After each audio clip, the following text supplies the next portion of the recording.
नमस्कार। आकाशवाणी से प्रस्तुत है समाचार प्रभात।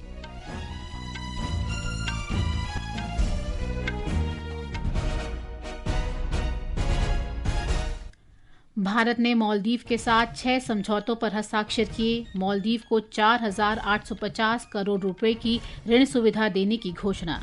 भारत और मालदीव मुक्त व्यापार समझौते के लिए बातचीत शुरू करेंगे।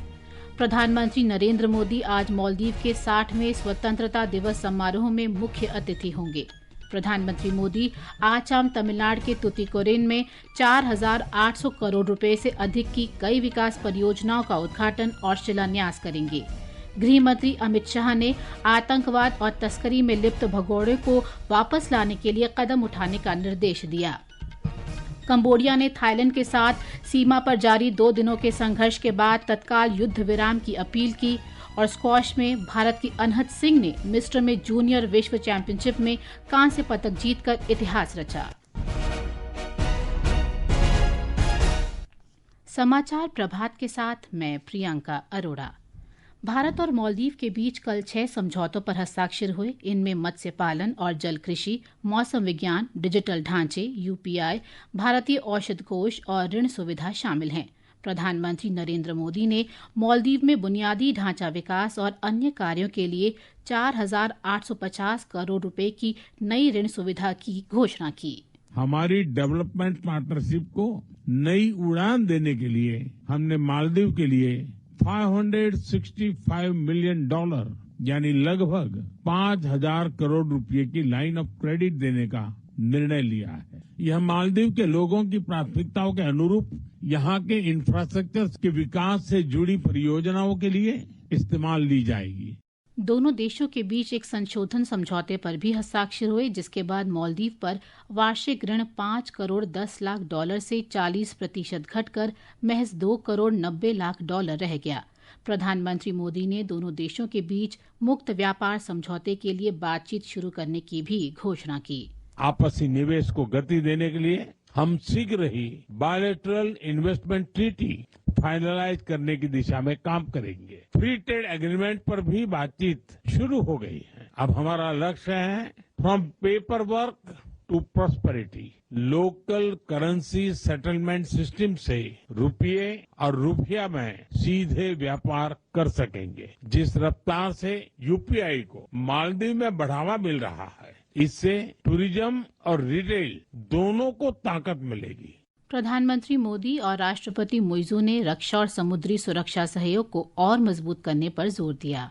रक्षा मंत्रालय की बिल्डिंग हमारी मजबूत साझेदारी का प्रतीक है। साझेदारी अब वेदर साइंस में भी होगी। मौसम चाहे जैसा हो, our friendship will always remain bright and clear. Maldives की रक्षा क्षमताओं के विकास में भारत निरंतर सहयोग देता रहेगा। हिंद महासागर क्षेत्र में शांति, स्थिरता और समृद्धि हमारा साझा लक्ष्य है।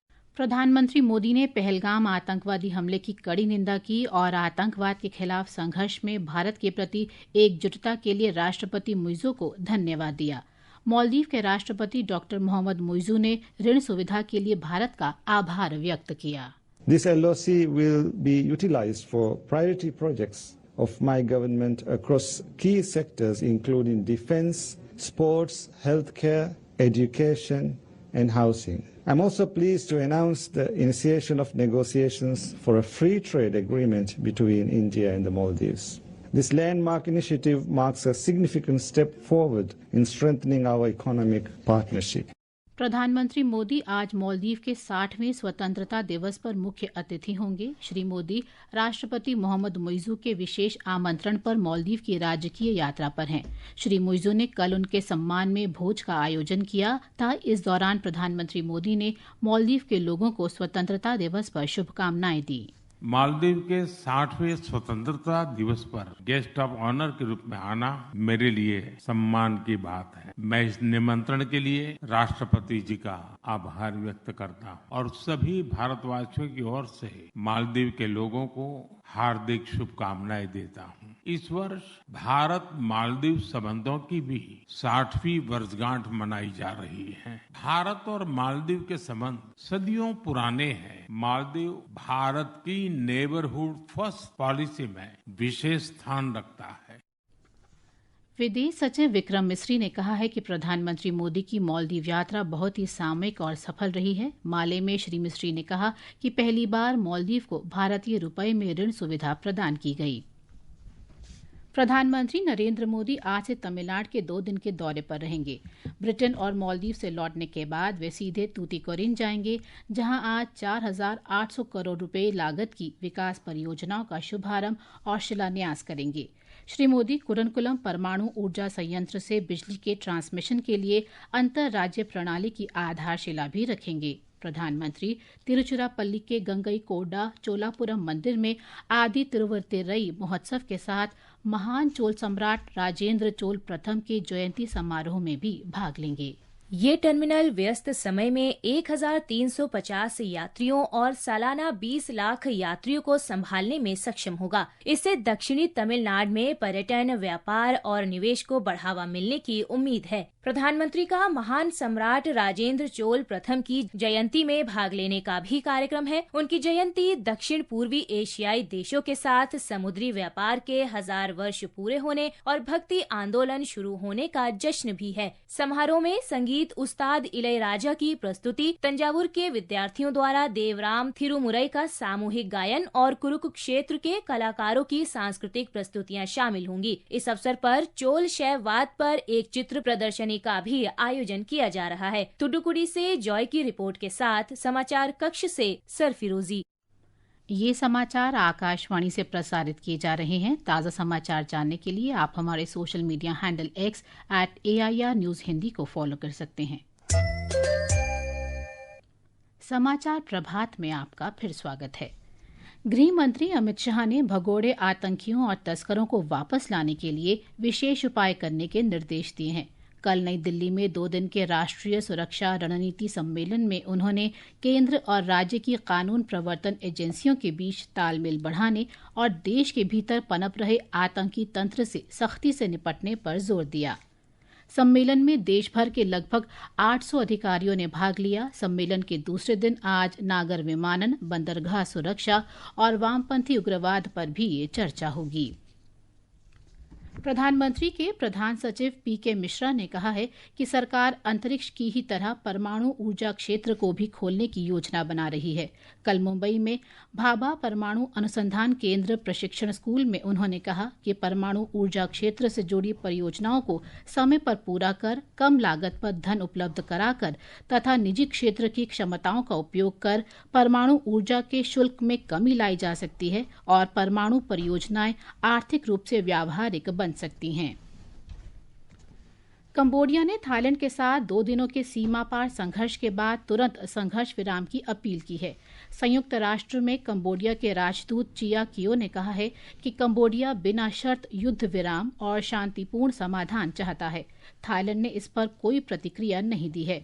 दोनों देशों के बीच बृहस्पतिवार से शुरू हुई गोलीबारी में 16 लोग मारे गए हैं। इस बीच थाईलैंड स्थित भारतीय दूतावास ने थाईलैंड कंबोडिया सीमा पर तनावपूर्ण स्थिति को देखते हुए थाईलैंड जाने वाले सभी भारतीय यात्रियों को स्थानीय पर्यटन प्राधिकरण के न्यूज रूम सहित आधिकारिक स्रोतों से जानकारी लेने की सलाह दी है। अमेरिका ने सीरिया में अलेप्पो प्रांत में इस्लामिक स्टेट समूह के एक आतंकी को मार गिराया है। ब्रिटेन स्थित युद्ध निगरानी संस्था Syrian observatory for human rights के अनुसार अमेरिका के नेतृत्व में ये कार्रवाई सीरिया सरकार के जमीनी सैनिकों और कुर्द नेतृत्व वाले सीरियन डेमोक्रेटिक फोर्सेस के साथ साझा अभियान में की गई। भारत का चिकित्सा दल 21 जुलाई को ढाका के माइलस्टोन स्कूल एवं कॉलेज में हुए विमान हादसे के बाद गंभीर रूप से घायल मरीजों के इलाज में बांग्लादेशी अधिकारियों को सहायता प्रदान करने के अपने अभियान को जारी रखे हुए है। ये मदद क्षेत्रीय सहयोग की भावना और संकट के समय में एक दूसरे का समर्थन करने की दोनों देशों की साझा प्रतिबद्धता को दर्शाती है।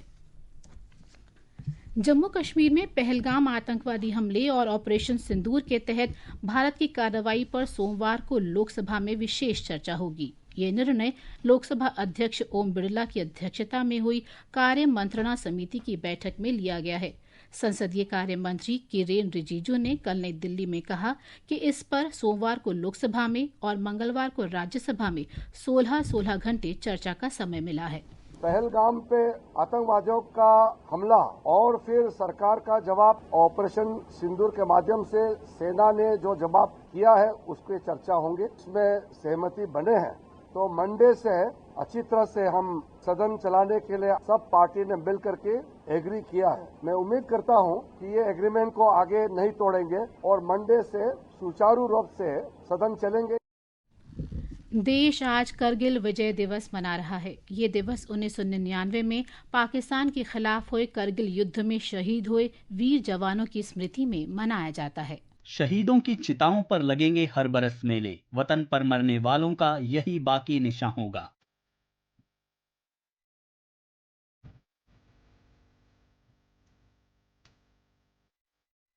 करगिल विजय दिवस पर देश आज मां भारती के उन वीर सपूतों को याद कर रहा है जिन्होंने वर्ष 1999 में हुए भारत पाकिस्तान युद्ध में अपने प्राण न्यौछावर किए। ये दिन करगिल युद्ध में पाकिस्तान के खिलाफ ऑपरेशन विजय की सफलता का प्रतीक है। इस ऑपरेशन में भारतीय सशस्त्र बलों ने जम्मू कश्मीर के करगिल में उन क्षेत्रों पर दोबारा नियंत्रण स्थापित किया था जहां पाकिस्तानी सैनिकों और आतंकवादियों ने घुसपैठ की थी। लगभग 60 दिनों तक चले करगिल युद्ध का अंत आज ही के दिन हुआ था। करगिल में हिमालय की ऊंची पर्वत चोटियां भारत के वीर जवानों के शौर्य और पराक्रम के आगे बौनी पड़ गईं, जब देश के वीर सैनिकों ने पाकिस्तानी सेना को मुंहतोड़ जवाब दिया और युद्ध में भारत की जीत का परचम लहरा दिया। विपरीत भौगोलिक परिस्थितियां भी भारतीय सशस्त्र बलों के मजबूत इरादों को डिगा न सकी और एक एक जवान ने युद्ध में अद्भुत शौर्य का उदाहरण पेश किया। आकाशवाणी की ओर से उन वीर जवानों को सादर नमन और श्रद्धांजलि जिन्होंने राष्ट्रहित में सर्वोच्च बलिदान दिया।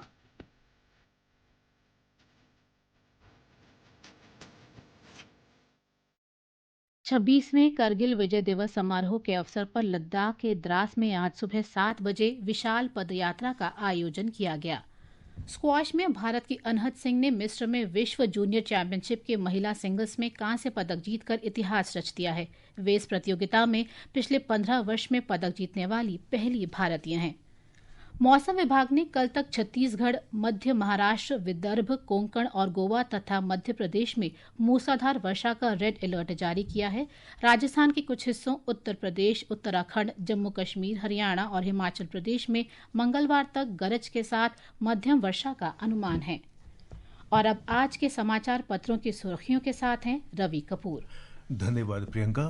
प्रधानमंत्री नरेंद्र मोदी की मालदीव यात्रा पर आज लगभग सभी अखबारों की नजर है। दैनिक जागरण ने लिखा है, चीन की सक्रिय कूटनीति की काट करने के लिए भारत ने खोला अपना पिटारा। मालदीव को लगभग 5,000 करोड़ की मदद। मुक्त व्यापार समझौते पर होगी बात। यूपीआई पर संधि। राजस्थान पत्रिका ने मालदीव में भारत की मदद से बनी रक्षा मंत्रालय की इमारत पर प्रधानमंत्री मोदी के बैनर को सचित्र प्रकाशित किया है। देश में ड्रोन से दागी जाने वाली मिसाइल के सफल परीक्षण की खबर को हिंदुस्तान, राष्ट्रीय सहारा सहित अधिकांश अखबारों ने दिया है। अमर उजाला ने लिखा है, बंकर को भेदने और बख्तरबंद वाहनों को नष्ट करने में सक्षम, ऊंचाई वाले क्षेत्रों में भी कारगर। विद्यार्थियों की बढ़ती आत्महत्या पर सर्वोच्च न्यायालय की सख्ती को दैनिक भास्कर ने सुर्खी दी है। विद्यार्थियों की आत्महत्या, व्यवस्था की नाकामी अब अनदेखी नहीं। देश भर के स्कूल, कॉलेजों, कोचिंग संस्थानों के लिए दिशा निर्देश जारी। हर शिक्षण संस्थान में मानसिक स्वास्थ्य विशेषज्ञ की नियुक्ति अनिवार्य। नवभारत टाइम्स ने इलाहाबाद उच्च न्यायालय की सख्त टिप्पणी को प्रकाशित किया है। मरीजों को एटीएम मानते हैं निजी अस्पताल। कहा, जो सिर्फ कमाई के लिए अस्पताल खोलें उन पर कार्रवाई हो। अमर उजाला की खबर है, पीएम विकसित भारत रोजगार योजना 1 अगस्त से लागू। 2 वर्षों में 3.5 करोड़ रोजगार सृजित करने का लक्ष्य। और अंत में मुख्य समाचार एक बार फिर। भारत ने मालदीव के साथ 6 समझौतों पर हस्ताक्षर किए। मालदीव को 4,850 करोड़ रुपए की ऋण सुविधा देने की घोषणा। भारत और मालदीव मुक्त व्यापार समझौते के लिए बातचीत शुरू करेंगे। प्रधानमंत्री नरेंद्र मोदी आज मालदीव के 60वें स्वतंत्रता दिवस समारोह में मुख्य अतिथि होंगे। प्रधानमंत्री मोदी आज शाम तमिलनाडु के तुतिकोरिन में 4,800 करोड़ रुपए से अधिक की कई विकास परियोजनाओं का उद्घाटन और शिलान्यास करेंगे। गृह मंत्री अमित शाह ने आतंकवाद और तस्करी में लिप्त भगोड़ों को वापस लाने के लिए कदम उठाने का निर्देश दिया। और स्क्वॉश में भारत की अनहद सिंह ने मिस्र में जूनियर विश्व चैंपियनशिप में कांस्य पदक जीतकर इतिहास रचा। इसके साथ ही समाचार प्रभात का ये अंक समाप्त हुआ। नमस्कार।